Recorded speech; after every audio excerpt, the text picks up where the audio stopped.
안녕하세요. 권 작가입니다. 저는 사실 뉴스를 잘 보지 않는 편입니다만, 그럼에도 불구하고 유튜브에 뜨는 자극적인 썸네일에 끌려 사회적인 미담이나 강력범죄 등의 뉴스를 접하곤 합니다. 많은 사건, 사고가 안타까움을 자아내지만, 개인적으로 젊은이들이 가중한 업무의 압박을 못 이기고 스스로 생을 포기하는 자살 기사가 제일 가슴이 아픕니다. 저도 느껴봤던 압박감이라서 그런 것이 아닐까 싶습니다. 자기 존중감에 대하여 많은 사회 초년생들이 힘듦을 느끼는데 그 주제에 관해 이야기해 보고 싶어요.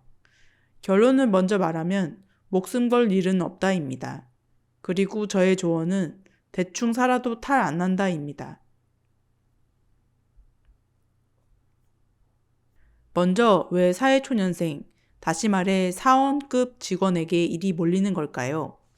첫 번째로 본인이 일을 못해서 그렇습니다. 부끄러운 일이 아니고 당연한 겁니다. 아무리 치열한 시험을 치고 들어왔어도 처음 하는 일이잖아요. 같은 조건의 일도 능숙한 선임과 소화되는 효율이 다른 것이지요.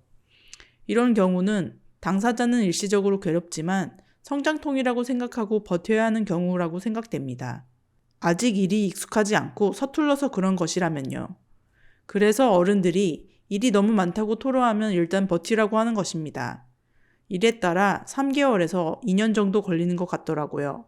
이 과정에서 업계 평균 속도보다 느리게 적응하는 것 같다거나 너무 힘이 든다면 적성의 문제인 경우가 많습니다. 잘하는 일이 아닌 것이죠. 돈을 버는 일은 잘해야 합니다. 같은 값이면 남보다 더 나은 것. 이게 경쟁력이잖아요. 다시 말해, 본인의 경쟁력을 계속 체크하면서 회사를 다녀야 합니다. 열심히 적응해 보려고 노력했는데 적성의 문제로 파악이 된다면 미련 없이 다른 일을 고려하는 것이 낫습니다. 두 번째 과로를 양산하는 경우는 그 조직의 구조적 결함입니다. 쉽게 말씀드리면 회사나 상사를 잘못 만났다는 겁니다. 직속 상사가 제 영향을 많이 미치고 점점 그라데이션으로 직원의 인생에 영향을 주는데요. 직속 상사가 빌런이면 다른 상사들이고 뭐고 그냥 지옥이지요. 제가 본 어떤 처세술책에서 직속 상사를 문지기로 비유하더라고요. 어떤 문을 통과하기 위해서는 문지기의 허락이 필요하잖아요. 그렇게 내 인생의 한 고비를 넘기 위해서는 그 문지기를 살살 구슬리든지 때려눕히든지 해야 한다고요. 많은 경우 상사를 굴복시키거나 바꿀 수는 없으니 이직을 하는 것이 가장 무난하고 부서를 옮기는 것도 괜찮겠죠. 하지만 공무원이나 업계가 너무 좁은 경우는 이마저도 여의치 않은 것이 현실입니다. 저는 두 가지 경우를 다 겪었다고 볼 수 있습니다. 주니어 시절에는 적응하느라 많은 일을 삽질하며 했고, 시니어 시절에는 회사의 스케줄 관리 실패를 저를 포함한 작업자들이 감당해야 했으니까요. 저는 이 경험이 CG 업계의 고질병인 줄 알고 있었는데, 뉴스 기사를 보니 공무원들도 비슷하더라고요. 사람 사는 꼴이 다 비슷하구나 느꼈습니다. 제 경험을 바탕으로 말씀드리면 일에 적응하는 과정에서 성장통에 동반되는 과로는 나름 견딜만 합니다. 일을 배우는 즐거움도 있어서 오히려 뿌듯하기도 합니다. 단 적성에 맞는다는 가정하에 적용됩니다. 힘든 것 이상의 성과나 실력 향상이 보여야 보람이 있을 테니까요. 하지만 회사에서 결정을 잘못하여 직원들이 그 수습을 해야 하는 경우의 과로는 정말 괴롭습니다. VFX 업체는 인적 용역 기반의 사업이라 스케줄과 견적 관리가 정말 중요합니다. 이게 잘못되면 회사가 망합니다. 작업 기간 너무 짧게 잡으면 직원들이 갈려나가고 기간을 넉넉하게 잡으면 매출이 부족해집니다. 대부분 스케줄을 짧게 타이트하게 잡아서 그 일정을 맞추기 위해 직원들이 휴일에도 일하게 되는 겁니다. 영화는 개봉일이 있기에 납기일을 미룰 수도 없어서 죽기 살기로 맞추는 경우가 태반입니다. 대부분의 작업자들이 프로젝트에 대한 애정과 책임감으로 프로젝트를 겨우겨우 마치고 탈출합니다. 그래서 스케줄이 엉망인 영화나 드라마가 개봉하면 대거로 퇴사자가 발생하곤 하는 것이죠. 그래서 그 과중한 업무가 주어지면 어떻게 하냐고요? 사실 최선은 프로젝트로 끊을 수 있다면 그 건을 마무리하고 퇴사나 이직을 하는 것이 제일 정석입니다.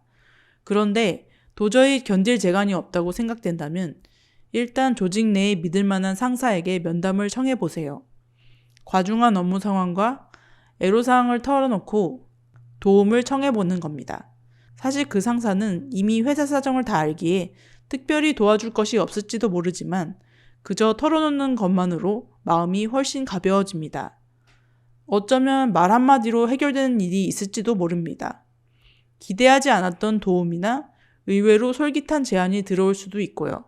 포인트는 혼자 끙끙대지 마세요.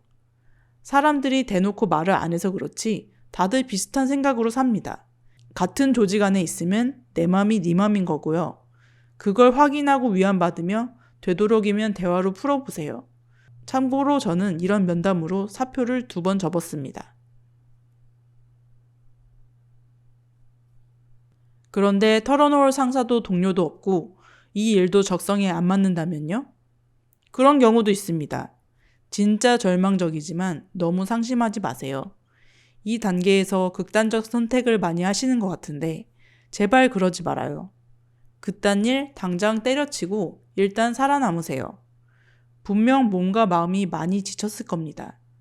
스스로를 돌보면서 일단 회복하세요. 그 정도는 자신에게 허락해도 됩니다. 그리고 어느 정도 회복되면 현실을 직시하세요. 확실한 것은 그 일은 내 길이 아니라는 것이니까요. 적어도 미련은 안 남았잖아요. 또 한 가지, 절망에 빠진 누군가에게 본인을 사랑하는 사람들이 얼마나 슬퍼할지를 떠올리라고 말해주고 싶네요. 때로는 이타심이 나를 살리기도 합니다. 저도 자존감이 바닥을 쳤던 시절에 죽을까 말까 고민하던 밤이 있었는데요. 가족 생각에 그 생각 날려버렸거든요. 그리고 세상에 목숨을 걸 만한 일은 거의 없습니다. 지금 자존심이 상해도 살아남아야 서력할 수 있다는 것도 아셔야 합니다. 논리적으로 생각해 보세요. 일단 살아있어야 기회가 주어집니다. Why so serious? 영화 다크나이트에서 조커의 명대사죠. 뭐가 그렇게 심각해? 매사 진지한 배트맨을 조롱할 때 나온 대사이면서 조커라는 캐릭터의 좌우명이기도 합니다. 저는 이 대사를 저 자신이 너무 진지해질 때마다 되뇌입니다. 셀프로 조롱하는 것입니다. 왜냐하면 너무 진지하면 몸이 굳고 아무것도 못하게 되어서 심리적으로 스스로를 스트레칭하는 거예요. 전 저 문장을 생각하면 세상에 힘줄 것이 없을 것 같아서 마음이 홀가분해지거든요. 그래, 그까짓 거 대충의 자세로 굳은 어깨를 훌훌 풀어야 할 때도 있습니다. 지금 어깨가 묵직하다면 으쓱 한번 하시고 탈탈 털어보아요. 이상으로 일이 너무 많아서 힘든 분들께 도움이 되는 내용이었기를 바라고 최적의 결정을 하셔서 부디 마음이 편해지길 바랍니다. 여러분, 오늘도 시청해주셔서 감사합니다. 그럼 우리 다음 영상에서 봐요.